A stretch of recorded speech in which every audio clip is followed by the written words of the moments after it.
गजाननं भूतगणादिसेवितं कपित्थजम्बो फलचारुभक्षणम् उमासुतं शोकविनाशकारकं नमामि विघ्नेश्वरपादपङ्कजम्।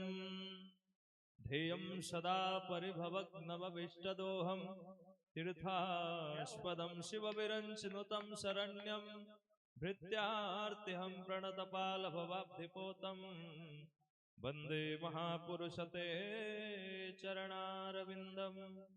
श्यावर रामचंद्र के जय, उमापति महादेव के जय, पवन सुत हनुमान के जय, श्यावर रामचंद्र के जय। बोलो बोलो श्री वृंदावन बिहार लाल के जय।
श्री राम श्री राम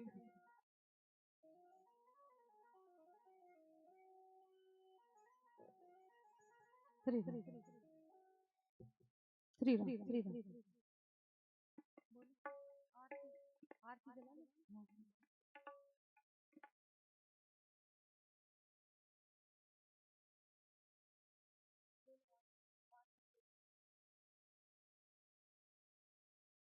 श्री राधे। हाँ, सभी लोग आरती के लिए खड़े हो जाएं। श्री रामचरितमानस पुराण की आरती करेंगे। जला ली।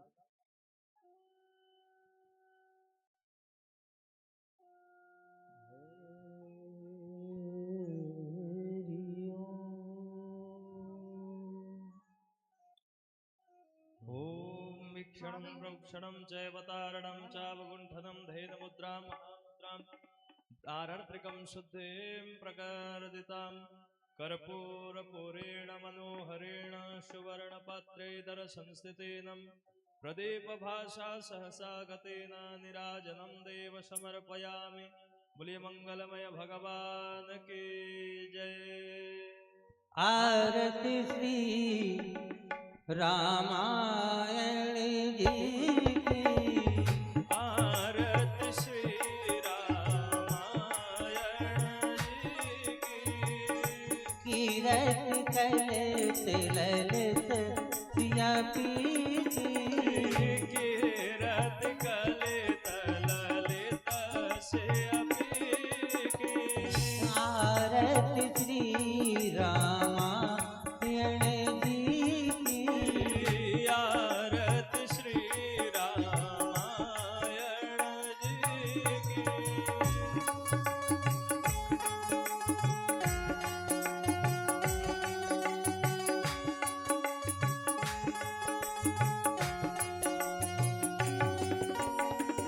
गावत ब्रह्मा जख मुनि नारद गावत ब्रह्मादिक मुनि नारद वाल्मीकि विज्ञान विशारद वाल्मीक विज्ञान विशारद सुख सनकादि शेष अरु सारद सुख सनकादि शेष अरु सारद बरन पवन सुत रत कीकी आरती श्री रामायण जी की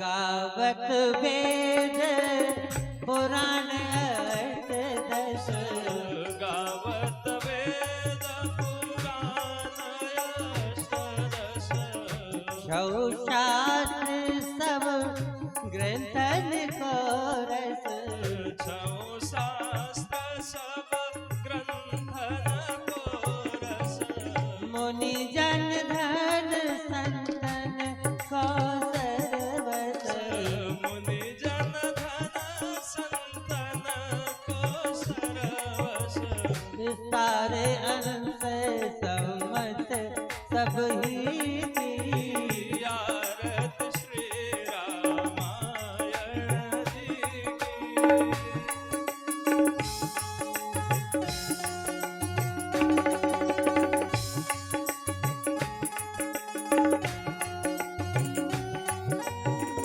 गावत संकट शंभु भवानी गावत संतत शंभु भवानी अरुघट संभव मुनि विज्ञानी अरुघट संभव मुनि विज्ञानी व्यास आदि कवि बर्ज बखानी व्यास आदि कवि बर्ज बखानी काक भुजंड गरुड़ के ही अजी आरती श्री रामायण जी की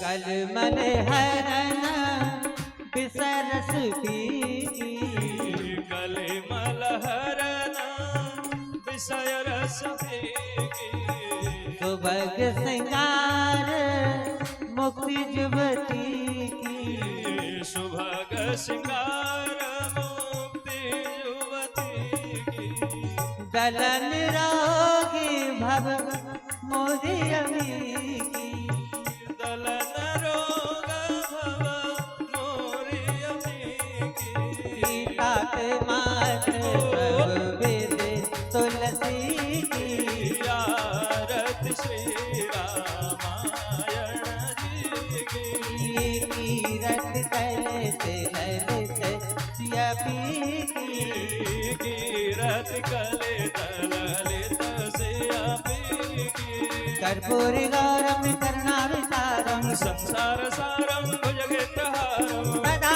वसंतम हृदयारविंद भवं भवानी सहितं नमामि त्वमेव माता च पिता त्वमेव त्वमेव बन्धु च सखा त्वमेव त्वमेव विद्या द्रविणं त्वमेव त्वमेव सर्वं मम कृष्णा कृष्ण कृष्ण हरे हरे हरे राम राम राम हरे हरे हरे कृष्ण कृष्ण कृष्ण हरे कृष्ण कृष्ण कृष्ण कृष्ण कृष्ण कृष्ण कृष्ण हरे हरे हरे राम राम राम राम राम राम हरे हरे हरे कृष्ण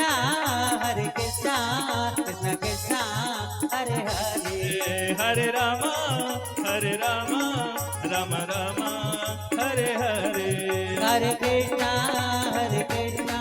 कृष्ण कृष्ण हरे हरे हरे राम राम राम हरे हरे हरे हरे हरे ॐ आकाशात् पतितं तोयं यथा गच्छति सागरम् शरवदेव नमस्कारं केशवं प्रति गच्छति यानि कानि च पापानि जन्मान्तरं कृतानि च तानि तानि विनश्यन्तो प्रदक्षिणां पदे पदे अत्रावाहित सर्वेभ्यो देवेभ्यो नमः गणेशम्बिकाभ्यां कलशावाहित पंचायत देवी देवताभ्यो नमः श्रीरामचंद्राय नमः सर्वेभ्यो देवेभ्यो नमः आरर्त्रिकं समर्पयामि आरर्त्रिकान्तजलाचमन्यं स्वधा नमः पुष्पाञ्जलिं गृहीत्वा ॐ श्रीराम राम रघुनन्दन राम राम श्रीराम राम भरताग्रज राम राम श्रीराम राम रणकर्कश राम राम श्रीराम राम शरणं भव राम राम नाना सुगंधि पुष्पाणि यथा कालोद्भवानि च पुष्पाञ्जलिर्मया दत्ता गृहाणां जगदीश्वरः मंत्रपुष्पाञ्जलिं समर्पयामि बोले श्यावर रामचंद्र के जय उमापति महादेव के जय पवन पुत्र हनुमान के जय लक्ष्मी नारायण भगवान के जय राधा कृष्ण भगवान के जय बोलो बोलो श्री वृंदावन बिहारी लाल के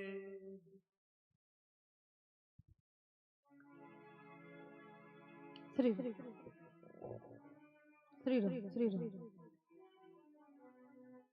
श्री बोलिए हनुमान जी महाराज की बोलिए राघवेंद्र सरकार की श्री श्री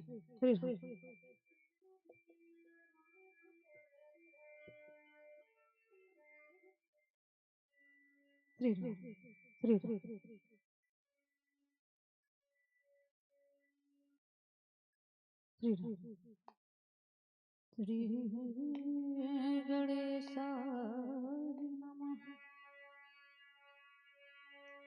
श्री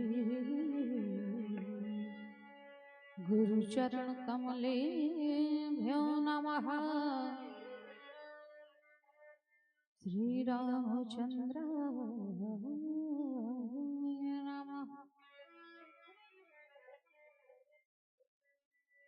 श्री गुरु चरण सरोज रज निज मन मुकुर सुधार वरना रघुबर विमल जस जोदायक फलचार सच्चिदानंद रूपाय विश्रोत्पत्यादिहेतवे तापत्रये विनाशाय श्रीकृष्णाय वयं नमः वर्णानामार्थसङ्घानां रसानां छन्दसामपि मङ्गलानां च कर्तारौ वंदे वाणी विनायक नीलाम्बुजश्यामलकोमलाङ्गं सीता समारोपितवामभागम् पाणव महासायक चारुचापम् नमामि रामं रघुवंशनाथम्।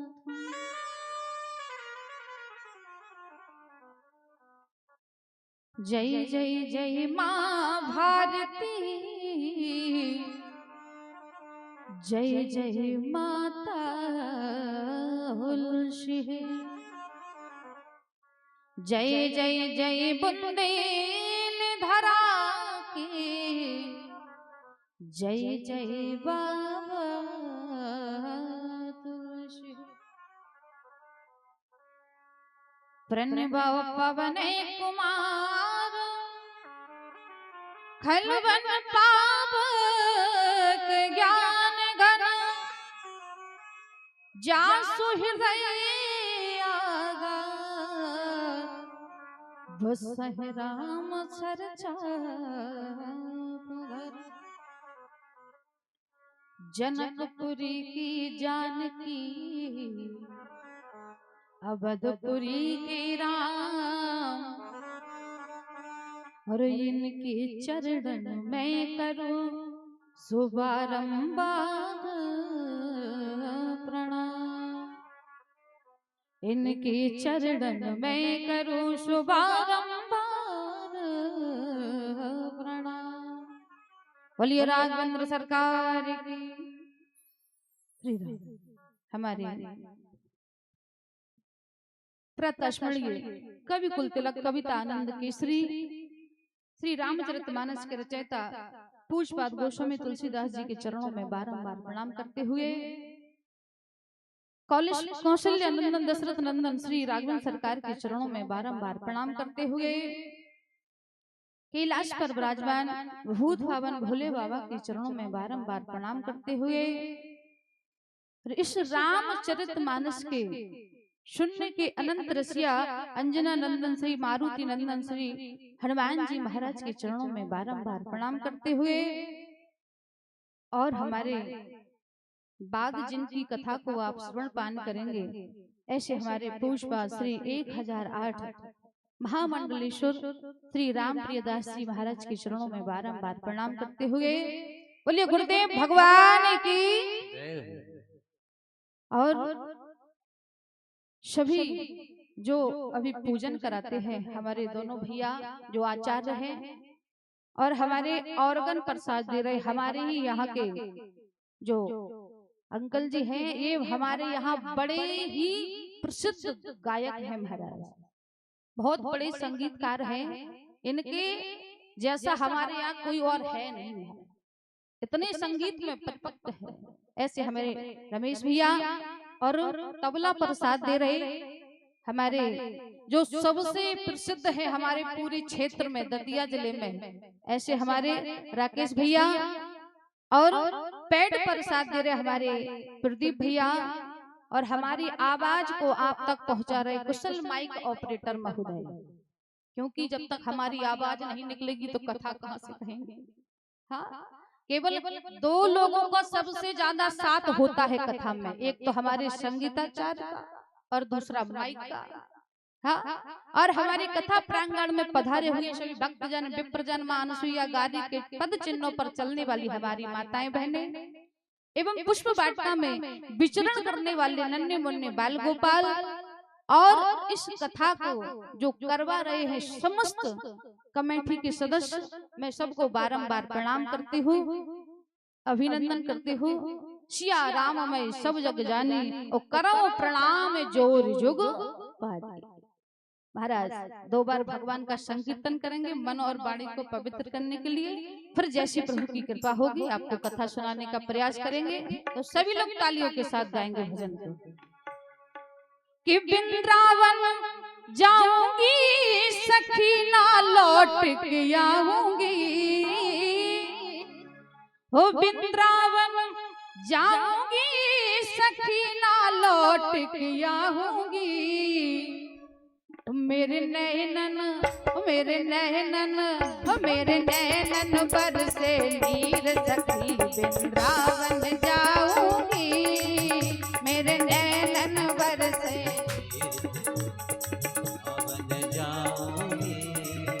मेरे उठे बिरह की पीर सखी वृंदावन जाऊंगी, मेरे उठे बिरह की पीर सखी वृंदावन जाऊंगी, सभी लोग तालियों के साथ वृंदावन जाऊंगी सखी न फिर लौट के आऊंगी, हो वृंदावन जाऊंगी सखी न फिर लौट के आऊंगी, मेरे उठे जय जय हरि बोल। जाऊंगी, मेरे उठे बिरह की पीर सखी वृंदावन जाऊंगी।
छोड़ दिया मैंने भोजन पानी श्याम की याद में, छोड़ दिया मैंने भोजन पानी श्याम की याद में, हो छोड़ दिया मैंने भोजन पानी श्याम की याद में, छोड़ दिया मैंने भोजन पानी श्याम की याद में, हो मेरे उठे हो मेरे उठे हो मेरे उठे में रह गई पीर सखी वृंदावन जाऊंगी, मेरे उठे बिरह की पीर सखी वृंदावन जाऊंगी, हो मेरे उठे में रह गई पीर सखी वृंदावन जाऊंगी, मेरे उठे बिरह की पीर सखी वृंदावन जाऊंगी,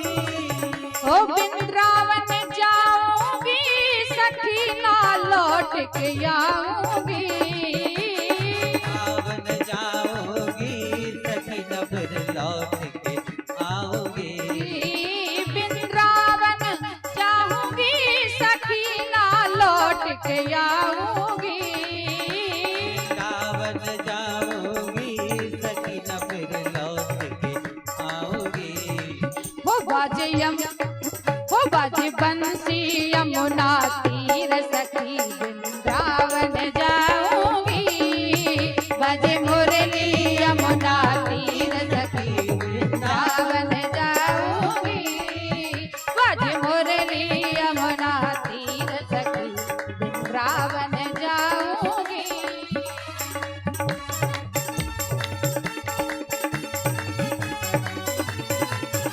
जय जय हरि बोल।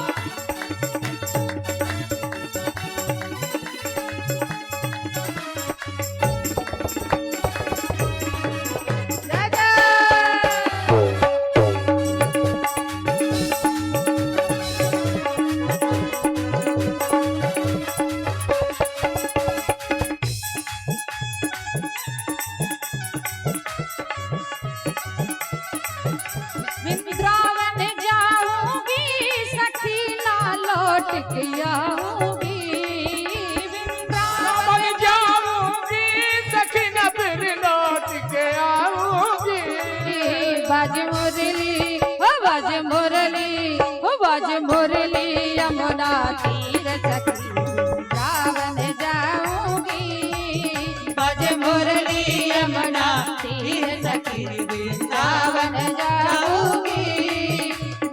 वृंदावन जाऊंगी, वृंदावन जाऊंगी, बाजे मुरली यमुना तीर, सखी वृंदावन जाऊंगी। बोलिए राघवेंद्र सरकार की, हनुमान जी महाराज की। महाराज जयकारा इतनी जोर से लगा दो, कम से कम हमें तो सुनाई दे। ऐसी लगता है जैसे अस्पताल में बैठे हो, हाँ, मरीज में कथा सुन रहे हैं। एक बार जोरदारी से जयकारा लगा। बोलिए राघवेंद्र सरकार की, बोलिए हनुमान जी महाराज की। ये मजा नहीं आ रहा। हाँ, बोलिए राघवेंद्र सरकार की। ये पता है भगवान का नाम लेने से होता क्या है? अरे जो अंदर जितने पाप है ना, जयकारा लगाने से सब बाहर आ जाते हैं, इसलिए जयकारा लगवाते हैं। और जिसको नींद आती है महाराज, उसकी नींद भी खुल जाती है। हाँ, बोले ऐसे भगवान का नाम जो है, भगवान जो क्या करते हैं? बोले भगवान जो है हमारे सारे पापों को नाश कर देते हैं, उनको सारे पापों को हर लेते हैं, इसलिए हम भगवान की कथा को कहते हैं। बोले राम कौन है? बोले राम है ब्रह्म। और कैसे है? बोले पूर्ण ब्रह्म है राम। राम अखंड एक सीतावर महाराज, जिसका कोई खंडन नहीं कर सकता, ऐसे हमारे राम है। और भगवान कब आते हैं? बोले जब भक्त बुलाता है भगवान को प्रेम से, तब जाकर के भगवान इस धरती पर जन्म लेते हैं। ऐसा नहीं है तुम कब भगवान को बुलाएं और कैसे प्राप्त करें? बोले भगवान प्रेम से प्राप्त होता है, लेकिन कहो तर्क से प्राप्त हो तो भगवान तर्क से प्राप्त नहीं होता है किसी को। गोस्वामी जी कहते हैं, राम अतर कबोती मन माही, राम अतर कबोती, राम अतर कबोती मन माही, मति हमार अब सोना हो सयानी, मत हमारा अब सोना हो सयानी, मत हमारा अब सोना हो सयानी।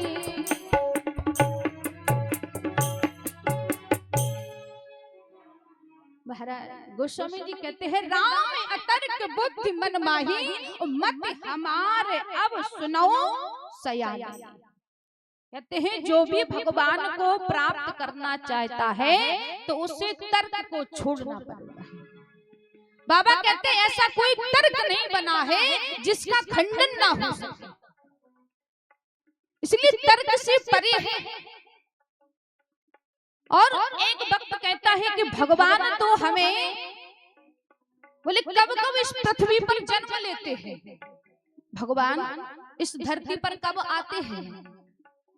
तो गोस्वामी जी लिखते हैं कि जब जब हो ये धर्म की हानि, जब जब हो ये धर्म की हानि, जब जब हो ये धर्म की हानि, बाढ़ी रे अधम अभिमानी, बाढ़िया सोरा अधम अभिमानी, बाढ़िया सोरा अधम अभिमानी,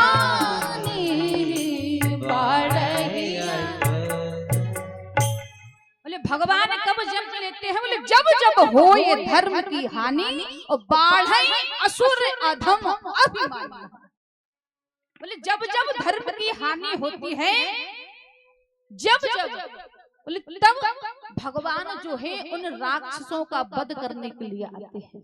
अच्छा, एक बार देवता जब भगवान के पास पहुंचते हैं और पीछे से गौ माता भी वहां पहुंची, कहा प्रभु इस धरती पर राक्षसों ने जो हाहाकार मचाया हुआ है, अब आप कब आ रहे हो? कम से कम हमारा उद्धार करने के लिए इस धरती पर जन्म तो लो, क्योंकि मैं बहुत परेशान हूँ इन राक्षसों से।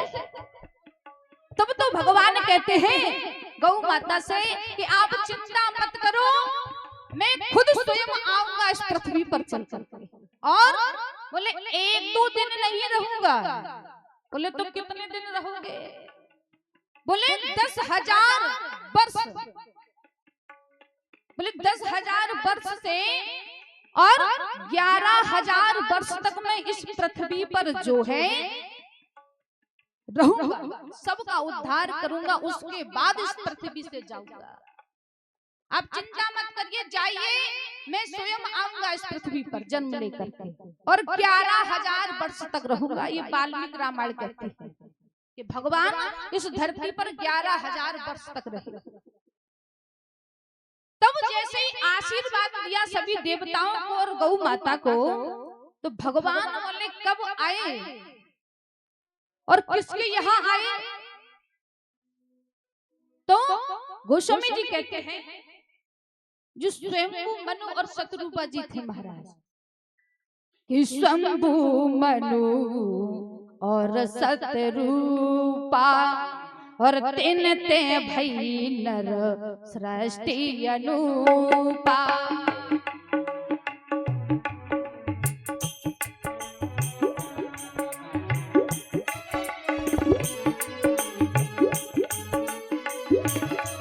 हो दंपति धर्म आचरणनी का,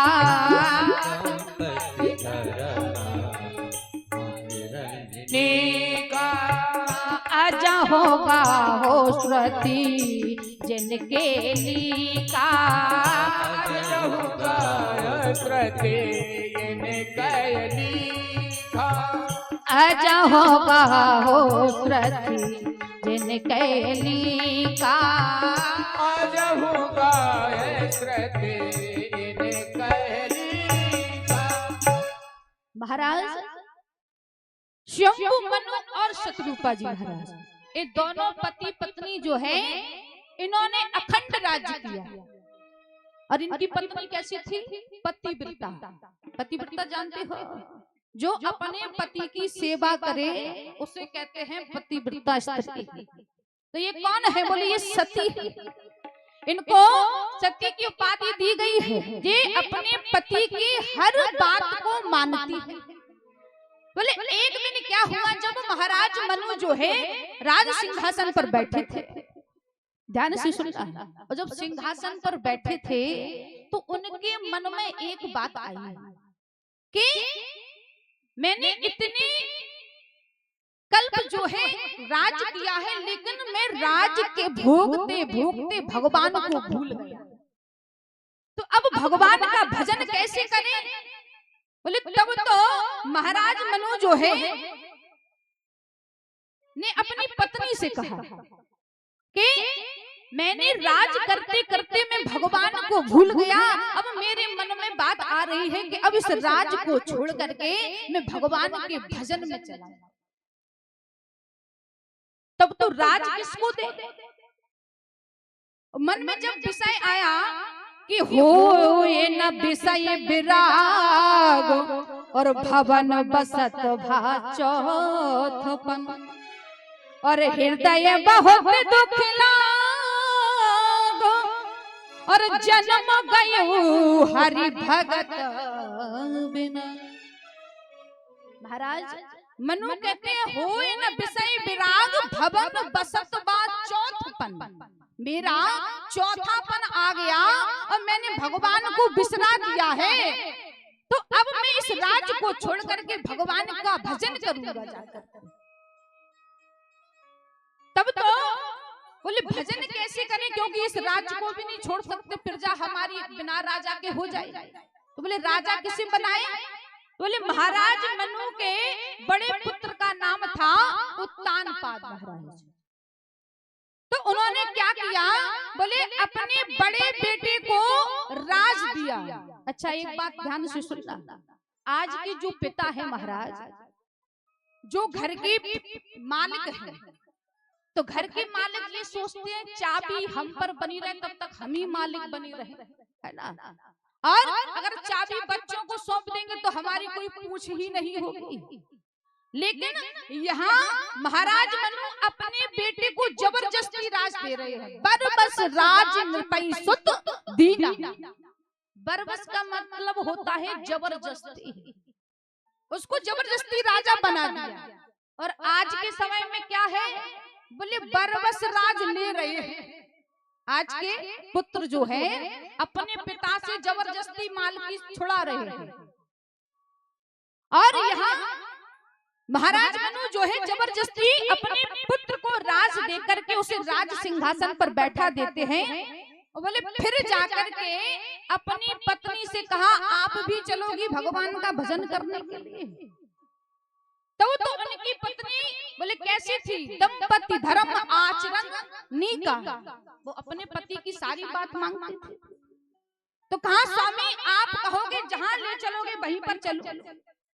तब तो महाराज मनु और शत्रुपा जी जंगल में गई भजन करने के लिए। कौन से जंगल में, बोले नैमिषारण्य क्षेत्र में पहुंचे, तीर्थ स्थान में। और वहां जाकर के उन्होंने क्या देखा, बोले वहां पर जो ऋषि मुनि हैं सब भगवान का भजन कर रहे हैं। और सारे ऋषि मुनियों ने जैसे ही देखा कि ये तो चक्रवर्ती राजा महाराज मनु है, तो सब ऋषि मुनि उनका दर्शन करने के लिए आए। और जैसे ही सबने उनका दर्शन किया तो उनका सम्मान किया। और फिर जो है ऋषि मुनियों के साथ सत्संग करने लगे। और जैसे सत्संग किया तो वो ऋषि मुनियों ने भगवान की लीला को सुनाया। तो महाराज मनु कहने लगे जिस प्रभु की कथा इतनी सुंदर है, सोचो अगर हम भी ऐसी तपस्या कहीं कर ले तो ये भगवान हमें भी मिल सकता है। तो महाराज मनु कहने लगे कि जब भगवान की कथा इतनी सुंदर है तो मैं भी अब जो है भगवान का भजन करूंगा। और कैसे करूंगा, बोले साधना करूंगा, साधना कर करके मैं भगवान को प्राप्त कर लूंगा। क्योंकि जब सब भक्तों को मिल रहे हैं तो मुझे क्यों नहीं मिल सकते भगवान। अगर कोई भक्त ठान ले कि मुझे भगवान का दर्शन हो जाए तो भगवान जो है उसे अवश्य ही दर्शन देते हैं। एक कवि लिखता है महाराज कि भगवान के प्रति जो है निष्ठा होना चाहिए और एकाग्र मन होकर के जो भजन करता है उसे भगवान जो है मिल ही जाते हैं। तो एक कवि लिखता है कि उल्फत नसीब में जिस दिन सच्चा सरूर होगा परमात्मा उस दिन हाजिर जरूर होगा। क्योंकि ना वो निराकार है ना वो साकार है, केवल भक्त की याद पर वो तदाकार है। भक्त जैसे याद करते हैं भगवान वैसे ही रूप में प्रकट हो जाता है। तो महाराज जब महाराज मनु ने भगवान की जब साधना की तो कैसे की, उन ऋषियों ने कैसे बताया, बोले 12 अक्षर मंत्र पुनी और जपई सहित अनुराग और वासुदेव पद पंखु रहे और दंपति मन अति लाग। महाराज तब तो महाराज मनु और शत्रुपा जी जो है नैमिषारण्य में जाकर के एकांत में भगवान का भजन करने लगे। और भजन ऐसा नहीं किया महाराज, कुछ दिन उन्होंने क्या खाया, बोले करही आहार साक फल कंदा, करहे आहार साक फल कंदा, करही आहार साक फल कंदा, करहे आहार अहार शाक फल कंदा सुमिरहि ब्रह्म सच्चिदानंदा सुमिरहि सच्चिदानंदा सुमिरहि ब्रह्म सच्चिदानंदा सुमिरहि ब्रह्म सच्चिदानंदा। महाराज तब तो भगवान का भजन करने के लिए महाराज मनु और शत्रुपा जी गए। तो कैसे भजन किया महाराज देखिए, करें आहार साक फल कंदा। कुछ दिन जब भजन किया तो महाराज मनु और शत्रुपा जी ने कंदमूल फल जो जंगल में लगे होते हैं उनको पाया। और फिर कुछ दिनों बाद महाराज फिर उन साग फल कंदों को भी छोड़ दिया, उन फलों को भी खाना छोड़ दिया। तो फिर क्या खाया, क्योंकि बिना खाए पिए भजन होता है किसी पर। कुछ लोग तो कहावत कहते हैं पहले भोजन कर लो उसके बाद भजन होगा, है कि नहीं? लेकिन यहाँ जो फलों को खा रहे थे महाराज मनु और शत्रुपा जी उनको भी त्याग दिया। बोले जब उनको त्यागा तो फिर गोस्वामी जी लिखते हैं कि बरस सहस दस त्याग सो परस सहस दस त्याग सो ठाडे रहे एक पद दो ठाड़े रहे एक पद दो ठाडे रहे एक पद दो ठाड़े रहे एक पद दो। महाराज कंदमूल फलों को छोड़ा, उसके बाद फिर उन्होंने जल ग्रहण किया। कितने हजार वर्ष तक? बोले 6000 वर्ष तक तो उन्होंने जल पिया। फिर उसके बाद जब जल को छोड़ा तब बोले 7000 वर्ष तक वायु को के द्वारा ही भजन किया। अब जब वायु हम ग्रहण करेंगे महाराज, उसके बाद जब वायु को ग्रहण करना भी छोड़ दिया तो बोले फिर तो 10,000 वर्ष तक ठाड़े रहे एक पद दो। केवल एक पैर से भगवान की साधना की, बोले 10,000 वर्ष तक।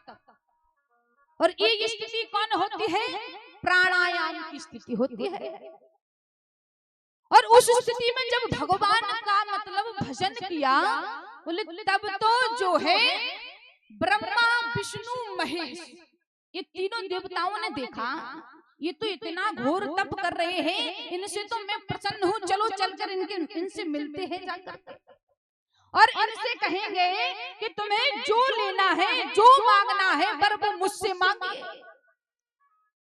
तो विधि हरि हर तप देख अपार। और जैसे तीनों देवताओं ने देखा ये तो बहुत कठोर तप कर रहे हैं, तो तीनों देवताओं में से एक एक करके गए।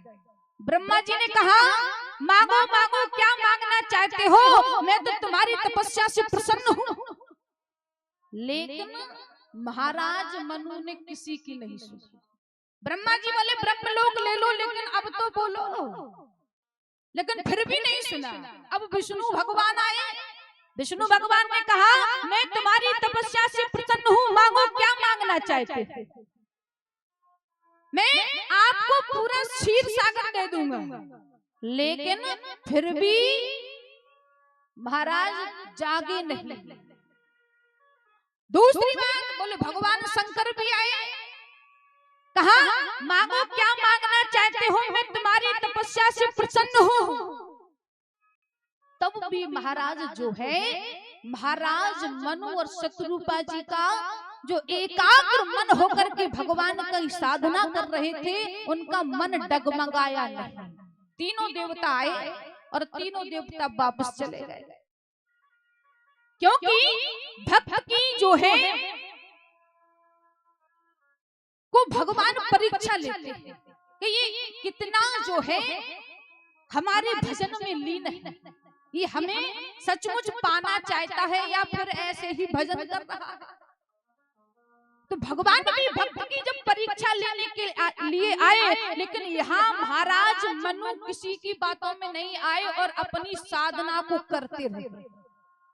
बोले तब तो फिर भगवान जिसको वो पाना चाहते थे महाराज, भगवान ने देखा ये तो बड़ा कठोर तप कर रहे हैं। बोले तब भगवान ने आकाशवाणी की, और जैसे ही आकाशवाणी हुई कि मांग मांग बर भई न भवानी,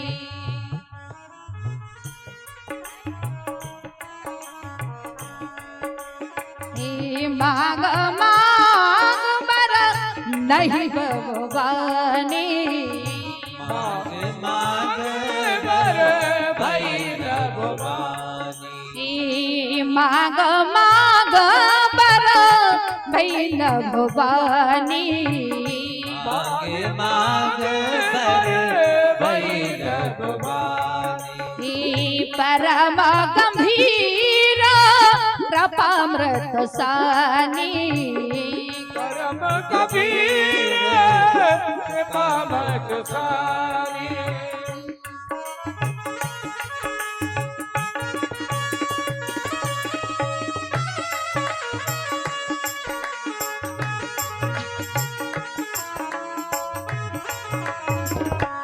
हो अस्थि मात्र हुई रहे शरीरा, अस्थि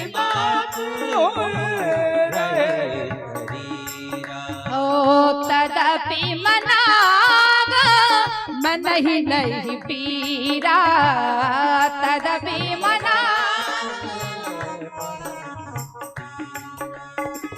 तदपि मनाग मन ही नहीं पीरा।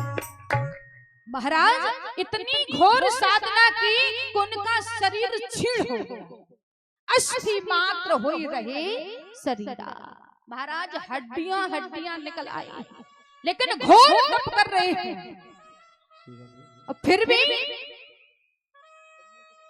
भगवान का भजन जो है एकाग्र मन लगा करके कर रहे थे। बोले तब तो जैसे आकाशवाणी हुई मांग मांग बर भई न भवानी, कि मांगिए क्या मांगना चाहते हो, परम गंभीर कृपामृत सानी। जब गंभीर रूप से उस वाणी को सुना महाराज मनु के कानों में, जैसे ही वो वाणी पहुंचती है, बोले तब तो महाराज मनु उस वाणी को सुन करके इतनी मंत्र मुग्ध हो रहे हैं, और हृदय में बड़ी प्रसन्नता है, क्योंकि भगवान ने उनकी सुन ली। तब तो मन ही मन में क्या कह रहे हैं महाराज मनु कि हे प्रभु, जैसे मैं आपका दर्शन करना चाहता हूँ वैसे आप प्रकट होइए, तब ही मैं अपने नेत्रों को खोलूंगा। बोले तब भगवान ने जब उनकी अंतर आत्मा से उस प्रश्न को सुना, तब तो भगवान प्रकट हो गए। और कैसे प्रकट हुए? बोले नील सरोरह नील मणि, बोले नील नीरधर श्याम, और लाजई तन शोभा निरख, और कोट कोट सतकाम। बोले भगवान कैसे प्रकट हुए? बोले नील सरोरह नील मणि। भगवान का स्वरूप कैसा है? बोले नील वर्ण जैसा है। और जैसे ही भगवान प्रकट हुए और महाराज मनु और शत्रुपा जी ने अपने नेत्रों को खोला, और जैसे ही भगवान का दर्शन हुआ, तब तो आंखों से खुशी के अश्रु भी निकल रहे हैं, लेकिन पलकें कह रही हैं कि हे आंसुओं, आप मुझे जो है भगवान का दर्शन करने दो, क्योंकि मैं अगर आंसू आएंगे तो हमारी पलकें झुक जाएंगी, तो मैं दर्शन नहीं कर पाऊंगा। तब तो भगवान का दर्शन दोनों जब करने लगे, इतने भगवान की सुंदरता में लीन हो गए कि अब वो कुछ समझ में नहीं आ रहा है, मुख से कुछ बोल ही नहीं। और जब मुख से शब्द नहीं निकल रहे हैं, तब तो भगवान कहने लगे महाराज मनु से बोलिए आप क्या मांगना चाहते हो? मैं आपकी तपस्या से प्रसन्न हूँ। तब तो महाराज मनु कहते हैं, प्रभु आप तो त्रिलोकीनाथ हैं, आप तो सबकी मन की बात जानते हो, तो आपको पता है कि मैं क्या मांगना चाहता हूँ। तब तो भगवान ने जब इतना कहा तो महाराज मनु कहने लगे, प्रभु कि मांगे तुम्हें समान सुत, मैं आपके जैसा ही एक पुत्र मांगना चाहता हूँ। तब तो भगवान प्रसन्न हुए और भगवान कहने लगे, एक बात बताओ, मेरे जैसा इस संसार में कोई और है क्या? इसलिए आप सरस में खोजो चाहिए, मैं अपने जैसा पुत्र कहाँ खोजने के लिए जाऊंगा, इसलिए मैं ही आपके यहाँ स्वयं पुत्र बन करके आऊंगा। और जब भगवान ने ऐसा आशीर्वाद दिया कि मैं स्वयं आऊंगा पुत्र बन करके आपके यहाँ, तब तो महाराज मनु हृदय का गदगद हो गया उनका हृदय कि भगवान स्वयं हमारे यहाँ प्रकट होंगे। लेकिन बगल में देवी जी ने भी बराबर से तपस्या की। अब जब शत्रुपा जी खड़ी थी तो भगवान ने कहा, देवी आप भी मांगो, मैं आपकी भी तपस्या से प्रसन्न हूँ। तब तो पहले देवी जी कहने लगी, जो हमारे पति ने मांगा है आप मुझे वही दीजिए, क्योंकि हमारे पति ने जो वरदान मांगा है वो मुझे भी प्यारा है। लेकिन भगवान कहते हैं, नहीं, वो तो मैंने दे दिया है, लेकिन अब आप मांगो, आप क्या मांगना चाहते हो? तब तो शत्रुपा जी क्या मांगती है? अच्छा देखना, पहले कुछ नहीं मांग रही थी कि जो उन्होंने मांगा है वही मुझे दे दे, लेकिन जब मांगा तो लाइन लगा दी। मांग क्या क्या रही है? बोली, सोई गति सोई भक्ति और सोई निज चरण सनेह। बोले वही भक्ति, वही गति और वही चरण, जिनके चरणों में हमारा जो है मन हमेशा लगा रहे। बोले कौन है? वही भक्ति, जो भक्त करते हैं भगवान की, जिनसे आप प्राप्त होते हैं, वही साधन। कहते हैं आप मुझे ये सब दीजिए, आप हमारे यहाँ आ भी जाओ, लेकिन मेरे मन से आपकी भक्ति कभी दूर ना हो। और जब इतना सब मांगा तब तो भगवान प्रसन्न हुए फिर से। बोले वाह माँ, तुमने तो सब कुछ मांग लिया एक ही बार। और प्रसन्न होकर के भगवान ने आशीर्वाद दिया कि एक वस्तु में जो जो आपने मांगा है मैंने आपको सारे वरदान दे दिए, लेकिन अब आप जाइए और देवलोक में जाकर के कुछ दिन जो है राज को भोगिए। उसके बाद बोले जो आप महाराज बोले अयोध्या के जो राजा बनोगे, फिर जाकर के पुनर्जन्म में महाराज दशरथ और कौशल्या जी, तब मैं वहां पर आकर के आपके यहाँ प्रकट होगा। और इतना कहकर के भगवान जो है अंतर्ध्यान हो गए। और जैसे अंतर ध्यान हुए तो कुछ दिनों तक महाराज मनु ने जो है देवलोक में राज को भोग करके फिर जाकर के गोस्वामी जी लिखते हैं कि ते दशरथ कौशल्या रूपा, ते दशरथ कौशल्या रूपा, कौशलपुरी प्रगट नर भूपा, कौशलपुरी प्रगट नर भूपा, कौशलपुरी प्रगट नर भूपा, कौशलपुरी प्रगट नर भूपा, ओ अवधपुरी रघु कुल मन राहु, अवधपुरी रघुकुल मजराओ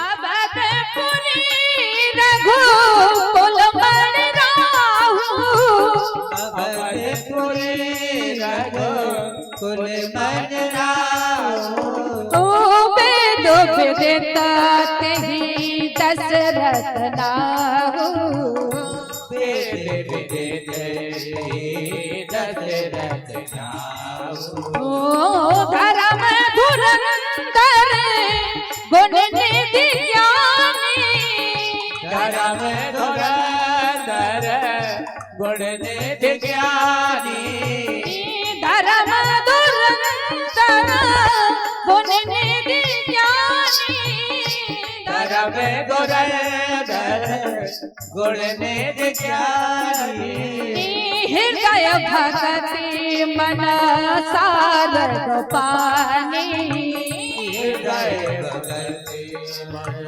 सारद पानी हृदय भगति मन सारद पानी।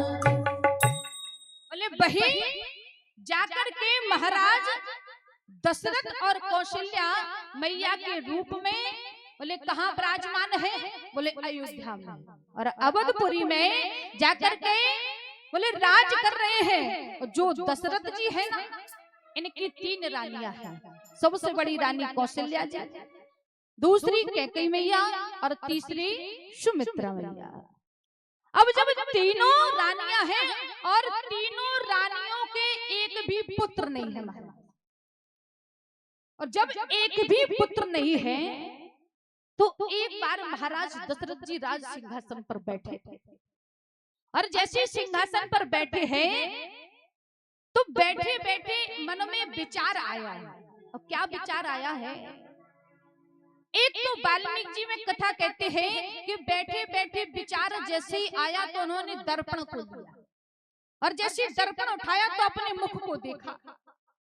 और जब अपने मुख को देख रहे हैं तो क्या देखा कि हमारे दाढ़ी के बाल तो सफेद हो गए, और जब सफेद हो गए हैं और आज तक हमारे कोई पुत्र नहीं है। बताइए, तो जब पुत्र नहीं है तो अब मेरे बाद इस राज्य को कौन संभालेगा? इस अयोध्या को कौन संभालेगा? जब मन में ऐसा विचार आया, बोले तब तो जो है महाराज दशरथ जी ने किसी से नहीं पूछा और सीधे जो है कहाँ गए? गुरु वशिष्ठ जी के पास पहुंच गए, अपने गुरुदेव के पास पहुंचे। क्योंकि सबसे पहले जो हमें कार्य में सफलता अगर लेनी है महाराज, तो सबसे पहले अपने गुरु से सलाह लो। तो महाराज दशरथ जी ने भी गुरु जी के पास पहुंचे। अब जैसे ही गुरु जी के पास पहुंचते हैं तो महाराज गुरु जी से अपनी बात को रखते हैं। दूसरी बात, अब दूसरी बात क्या है कि जब तक तुम भगवान को चाहोगे नहीं, जब तक तुम्हारे मन में जो है एकदम से प्रेम नहीं उमड़ेगा, तब तक तुम्हें भगवान मिलने वाला नहीं है। अभी तो राज कर रहे थे महाराज दशरथ जी, तो मन में कोई बात ही नहीं आई कि हमारे कोई पुत्र नहीं है। तो एक बात और है जो वाल्मीकि जी लिखते हैं कि महाराज दशरथ जी रोज जो है अयोध्या में एक शंकर जी का मंदिर था, महादेव जी का, वहां पर रोज पूजा करने के लिए जाते थे। और जब रोज पूजा करने के लिए गए तो एक दिन गुरु वशिष्ठ जी की पत्नी धर्म पत्नी अरुंधति माता दोनों साथ में बैठे थे।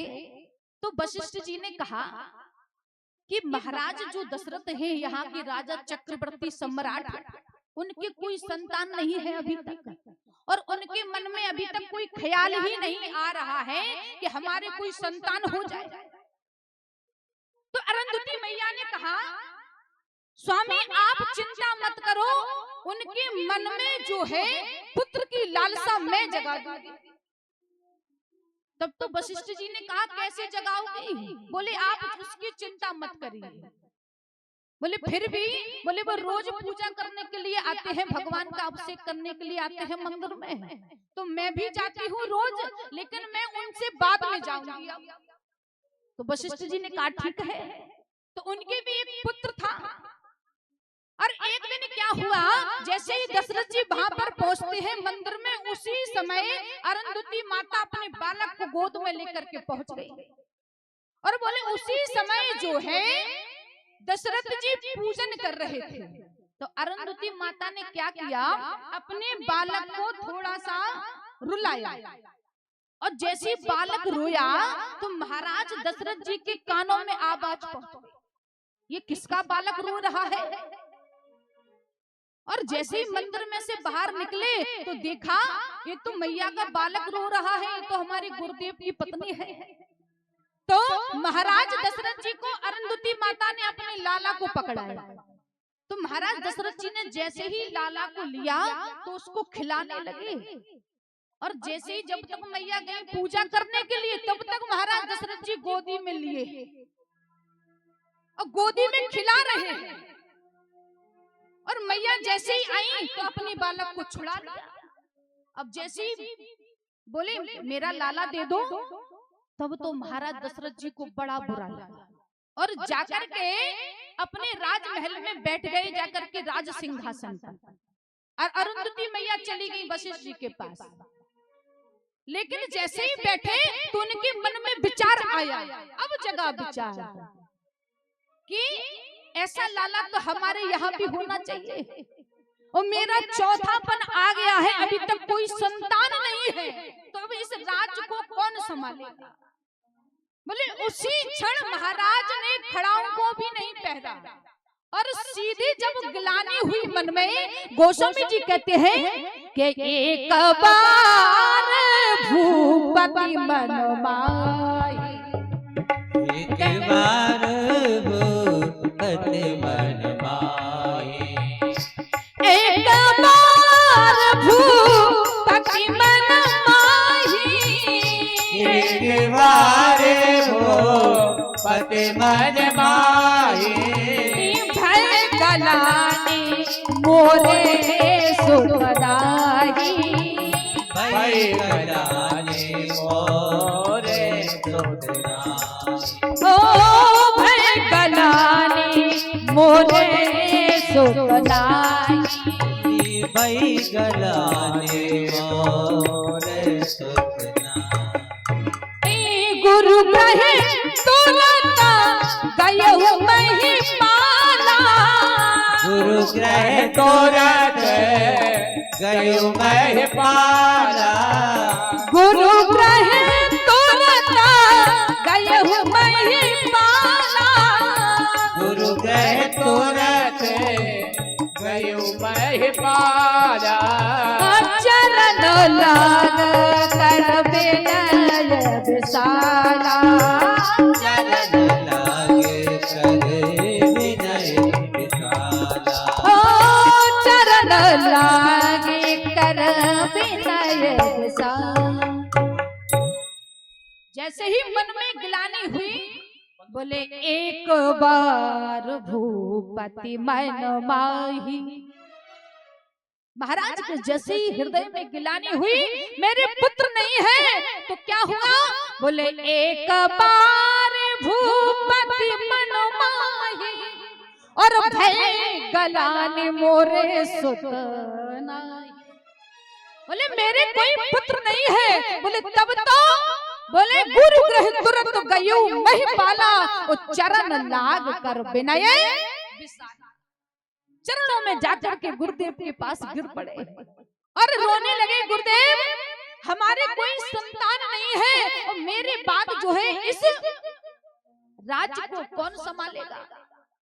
तब तो गुरुदेव भगवान आशीर्वाद देते हैं कि महाराज चक्रवर्ती सम्राट, आप तो राजा हो और आप विलाप कर रहे हो, आपको रोना अच्छा नहीं लगता है, इसलिए आप चिंता मत करिए। कहने लगे आप चिंता मत करिए, क्योंकि आपको एक नहीं चार चार लाला हो गए। धरो धीर हुई सुत चारी, त्रिभुवन विदित भगत भय, हारी बोले ऐसे पुत्र होंगे जिनका नाम तीनों लोगों में गाया जाएगा। आप एक पुत्र की बात करते हो, लेकिन पुत्र तो होंगे, कैसे होंगे इसका आप आगे बताइए। तो कहने लगे हम एक पुत्रष्टि यज्ञ कराएंगे और उस पुत्रष्टि यज्ञ में जब हवन होगा, आहुति होगी, तब जाकर के आपके जो है लाला होंगे। लेकिन महाराज कहने लगे उस यज्ञ को कराएगा कौन? आप ही कराओगे। लेकिन वशिष्ठ जी कहने लगे नहीं, इस यज्ञ को केवल श्रृंगी ऋषि ही करा सकते हैं। अब जैसे वशिष्ठ जी ने कहा कि श्रृंगी ऋषि को बुलाया जाए, तो श्रृंगी ऋषि को जब बुलाया, महाराज अब बताइए श्रृंगी ऋषि कौन है? बोले श्रृंगी ऋषि हैं महाराज दशरथ जी के दामाद।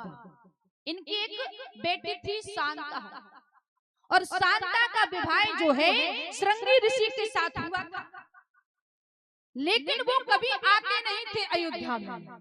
तो वशिष्ठ जी ने सोचा जिसके मानदान आ जाएंगे तो कार्य तो और सफल हो जाएगा। इसलिए वशिष्ठ जी ने श्रृंगी ऋषि को बुलवाया।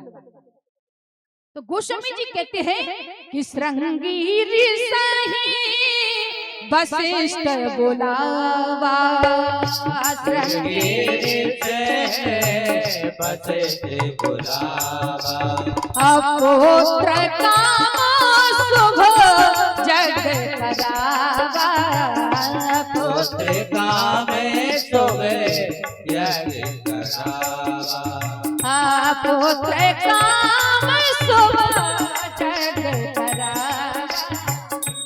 पुत्र काम शुभ यज्ञ करावा, भगत सहित मुनि आहुति दीनी, भगत सहित मुनि आहुति दीनी, प्रगटे अगन चरो कर दीनी, प्रगटे अगन चरो कर दीनी, जो वशिष्ठ कछु हृदय विचारा, जो वशिष्ठ कछु हृदय विचारा, सकल काज भाग से तुम्हारा, सकल काज भाग से तुम्हारा, सकल काज भाग से तुम्हारा। महाराज जैसे पुत्रष्टि यज्ञ करवाया तो श्रृंगी ऋषि वशिष्ठ बुलावा, पुत्र काम शुभ जग करावा। जैसे यज्ञ करवाया महाराज, तो उस यज्ञ में से अग्नि बन के देवता प्रकट हो गए। और जैसे अग्नि देवता प्रकट हुए तो अग्नि देवताओं के हाथ में क्या था? बोले प्रसाद था, जिसे हव्य बोलते हैं, खीर का प्रसाद। और जब जो खीर का प्रसाद लेकर के यज्ञ में से प्रकट हुए, तब तो वशिष्ठ जी विचार करने लगे कि सकल काज सिद्ध तुम्हारा, यह कार्य सफल हो गया है, क्योंकि स्वयं अग्नि देवता प्रकट हो गए प्रसाद को लेकर के। और जैसे प्रसाद को लेकर के प्रकट हुए तो उस प्रसाद को वशिष्ठ जी ने अपने हाथ में लिया, और वशिष्ठ जी ने उस प्रसाद को जैसे ही लिया, उस प्रसाद को फिर महाराज दशरथ जी को दिया, और दशरथ जी से कहा कि जाओ जाकर के अपनी तीनों रानियों में इस प्रसाद को बांटो। तो यही हबी बाट देव नृप जाही, जथा जोग जह भात बना। इसको अलग आधे आधे भागों में ले जा करके अपनी तीनों रानियों को दे दो। तो महाराज दशरथ जी ने उस प्रसाद को कैसे बांटा? बोले अर्ध भाग कौशल्य दीना, उभय भाग आधे कर कीना। जो प्रसाद था उसका आधा किया और आधा कौशल्या मैया को दिया, और फिर जो आधा बचा था उसमें से फिर आधा किया वो कैकेयी मैया को दिया, और फिर जो आधा बचा था उसमें से फिर आधा किया तो सुमित्रा मैया को दिया, और फिर जो आधा बचा था महाराज वो भी सुमित्रा मैया को दिया। अच्छा, वाल्मीकि जी की रामायण के अनुसार इस प्रसाद के 16 भाग हुए और 16 भाग में से महाराज 8 भाग से राम जी का प्राकट हुआ और 4 भाग से भरत जी का हुआ, 2 भाग से शत्रुघ्न जी का हुआ और 2 ही भाग से लक्ष्मण जी का हुआ। लेकिन यहाँ बोले गोस्वामी जी कहते हैं इनके आधा भाग जैसे महाराज दशरथ जी बांट रहे थे तो एक कथा आती है कि जैसे राम जी वो दशरथ जी भाग को बांट रहे थे और जैसे कौशल्या मैया को दिया और कैकेयी मैया को दिया, फिर जो आधा बचा था और जैसे सुमित्रा मैया को देने लगे तो उस भाग को हाथ में से लेकर के बोले आकाश मार्ग से चील आई और वो चील जो है हाथ में से भाग को लेकर के सीधी कर्नाटक प्रांत से होकर के जहां अंजना मैया जो है तपस्या कर रही थी पुत्र के लिए, उस चील ने उस भाग को उनकी गोदी में डाल दिया। बोले उससे भगवान हनुमान जी महाराज का जन्म हुआ उस भाग से। फिर बोले जब सुमित्रा मैया उदास हुई बोले तब तो जो एक भाग बचा था उसमें से जो है महाराज ने सुमित्रा मैया को दोबारा दिया और फिर कौशल्या मैया और कैकेयी मैया ने भी अपने में से भाग दिया तो वो सुमित्रा मैया को 2 बार मिला और कहा सुमित्रा तुम दुखी मत हो, तुम्हारे भी इसी भाग से पुत्र होगा। तब तो महाराज जो है ऐसे भाग को बांट दिया। अब जो है जैसे उस प्रसाद को पाकर के तीनों रानियां जो है मंदिर में विराजमान हो गई और भगवान का भजन करने लगी। और कुछ समय बाद जैसे ही समय आया तो गोस्वामी जी कहते हैं भगवान का जन्म का जब समय आया तो गोस्वामी जी लिखते हैं नौमी तिथि मधि मास पुनीता, नौमी तिथि मधु मास पुनीता, शुक्ल पक्ष अभिजित हर प्रीता, शुक्ल पक्ष अभिजित हरि प्रीता, शुक्ल पक्ष अभिजित हर प्रीता, शुक्ल पक्ष अभिजित हरि प्रीता। भगवान का जब जन्म का समय आया महाराज तो भगवान ने जन्म कब लिया बोले नौमी तिथि मधुमास पुनीता, नौमी तिथि को लिया महाराज। और नौमी तिथि कैसी है बोले भगवान भी क्या है बोले पूर्ण ब्रह्म है, क्योंकि भगवान पूर्ण ब्रह्म है तो पूर्ण ही संख्या में उन्होंने जन्म लिया। अच्छा 9 का अंक पूर्ण है, गणित में 9 का पहाड़ा आता है तो जब 9 का पहाड़ा पढ़ते हैं तो उसको चाहे नीचे से पढ़ो या ऊपर से पढ़ो उसका पूर्ण अंक केवल 9 ही होगा। 9 का पहाड़ा जानते हैं सभी लोग पढ़े लिखे बैठे हैं महाराज, तो 9 का जब पहाड़ा टेबल जब हम पढ़ते हैं 9 एकम 9, 9 दूनी 18 होते हैं। अब इसको जोड़ करेंगे तो 8 और 1 9 हुआ। अब नीचे से इसको पढ़ेंगे 9 ढाई 90 तो 0 और 9, नीचे से फिर पढ़ेंगे 9 9 81, 8 और 1 9 हो रहा कि नहीं। इसीलिए भगवान हमारे पूर्ण ब्रह्म है तो उनका जन्म नौमी तिथि को हुआ। और जैसे भगवान प्रकट हुए तो स्तुति करने लगे सभी देवता, भय प्रगट कृपाला दीन दयाला कौशल्या हितकारी हर्षित महतारी मुन मनहारी अद्भुत रूप लोचन अभिरामा तन घन श्यामा भूषण बनमाला नयन विशाला शोभा सिंध करारी कहे कोई कर जोरी स्तुति तोरी कहीं बिग करहो अनंता माया गुण ज्ञानातीत अमाना भयो प्रगट। बोले रामचंद्र सरकार की। महाराज जैसे भगवान प्रकट हुए तो सभी देवता जो है फूलों की बरसात कर रहे हैं और भगवान के लिए मंगल गीत गा रहे हैं महाराज। अच्छा, एक बात और बता दें, भगवान प्रकट किसके लिए हुए? गोस्वामी जी यहाँ लिखते हैं, इन्होंने लिखा है भय प्रकट कृपाला दीन दयाला। तो किसके लिए प्रकट हुए? कौशल्या हितकारी प्रकट हुए हैं कौशल्या मैया के लिए। दूसरी बात बोले जन्म किसके लिए लिया है? बोले दशरथ पुत्र जन्म सुने काला, दशरथ पुत्र जन्म सुने काला, मानव ब्रह्मानंद समाना, मानव ब्रह्मानंद समाना, मानव ब्रह्मानंद समाना, मानव ब्रह्मानंद समाना,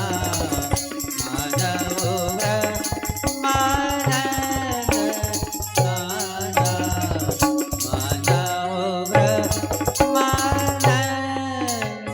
समाना, मानव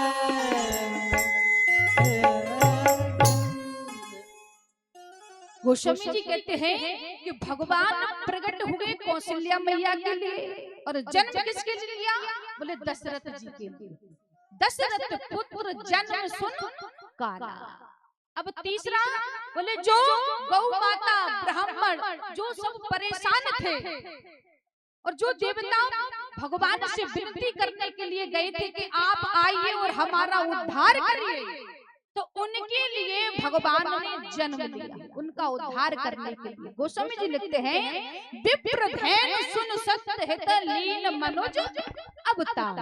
इन सबका उद्धार करने के लिए भगवान इस पृथ्वी पर प्रकट हुए। बोलिए राघवेंद्र सरकार की एक बधाई। उसके बाद महाराज जी के द्वारा बड़ी सुंदर चर्चा सुनेंगे, तो सभी लोग तालियों के साथ गाएंगे कि प्रगटे है राम रघुरैया अवध में बाजे बधैया, प्रगटे है राम रघुरैया अवध में बाजे बधैया, प्रगटे है राम रघुरैया अवध में बाजे बधैया, प्रगटे है राम रघुरैया अवध में बाजे बधैया, प्रगटे है राम रघुरैया अवध में बाजे बधैया, प्रगटे है अरे प्रगटे है राम रघुरैया अवध में बाजे बधैया।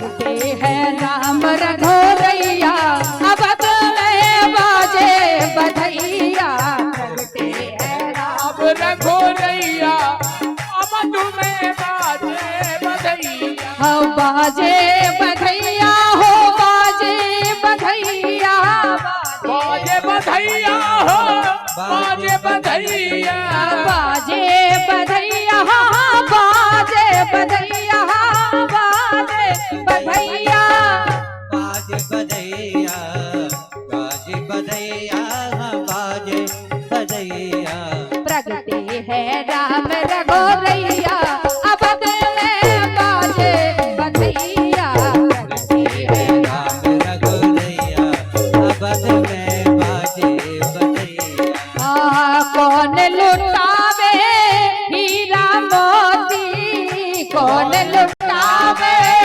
हीरा मोती, कौन लुटावे हाँ कौन लुटावे हाँ कौन लुटावे, कौन लुटावे हाँ हीरा मोती, कौन लुटावे हीरा मोती, कौन लुटावे हाँ हीरा मोती, कौन लुटावे हीरा हीरा मोती बोले लौटावे रुपैया अवध में बाजे बधैया को जो लौटावे रुपैया अवध में बाजे बधैया। सभी लोग तालियों के साथ गाएंगे। बधैया अवध में बाजे बधैया।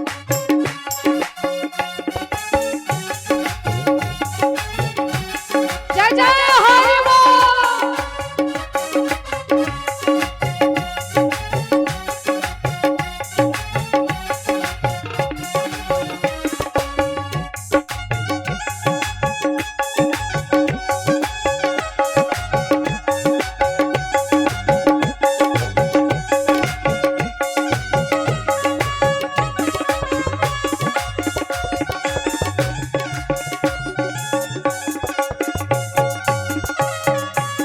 दशरथ लुटावे हीरा मोती राजा लुटावे हीरा मोती राजा लुटावे हाँ राजा लुटावे हाँ राजा लुटावे राजा लुटावे हीरा मोती राजा लुटावे हाँ हीरा मोती रानी लौटावे रुपैया हो रानी लौटावे रुपैया अवध में बाजे बधैया। रानी लौटावे रुपैया अवध में बाजे बधैया। बधैया बाजे आंगने में बधैया बाजे आंगने में बधैया बाजे आंगने में बधैया बाजे आंगने में।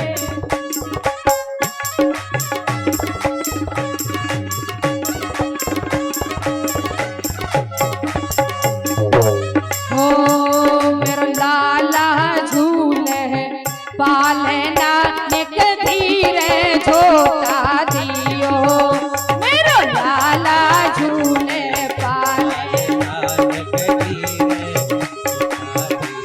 ओ नेके धीरे झोटा दियो नेके धीरे झोटा दियो नेके धीरे झोटा राजा हरि बोल। धीरे झोटा दियो ओ मेरो लाला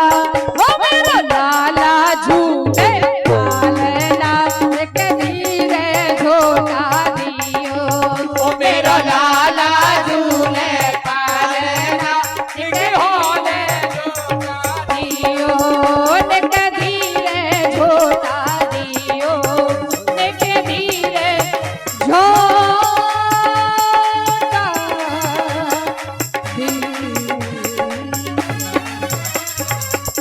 बोलिए राघवेंद्र सरकार की, शंकर भगवान की, हनुमान जी महाराज की। बोल जय जय सीता।